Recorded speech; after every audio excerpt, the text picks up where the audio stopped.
Research tells us that about 90% of our brain is operating on the subconscious level.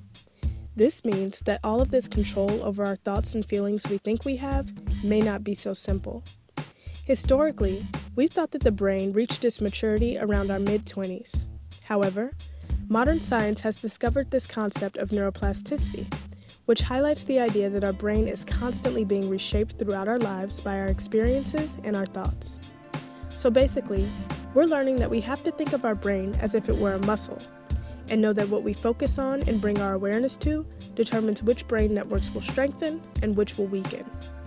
This means that when you get caught up in that cycle of being worried and irritated, the networks in the brain associated with worry and irritability strengthen, and you become better at worrying and getting irritated. This is due to an area of your brain called the amygdala, or the old brain.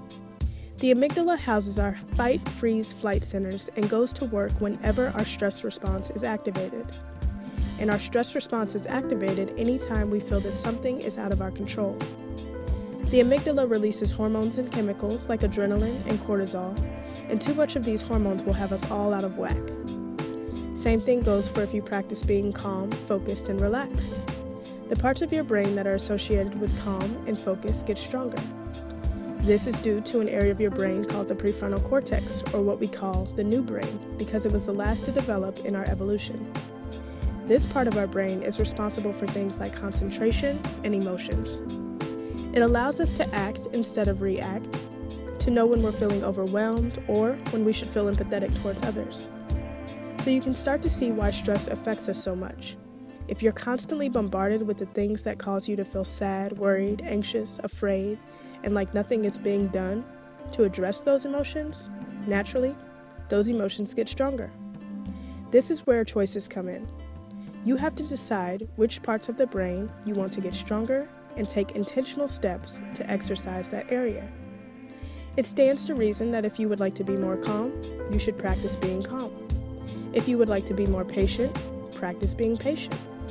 If you would like to be more focused, practice focusing.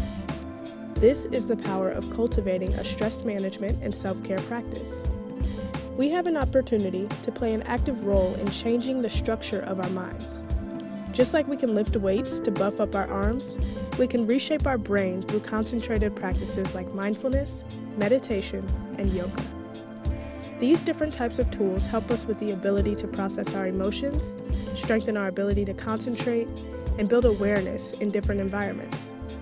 With continuous practice and repetition, we can literally shrink the size of the amygdala, or the fear center, and strengthen our prefrontal cortex, or the control center. Over time, you will find that you are less likely to be swept away by your emotions, that you feel more grounded, and you have choice when it comes to your emotions and thoughts. Now, when your mind perceives something as being a potential stressor, it will be trained to know that it has options for resolving the issue. Mako Mindfulness gives you accessible tools that you can continuously implement throughout your days to build up your resilience to stress and make room for peace in your life.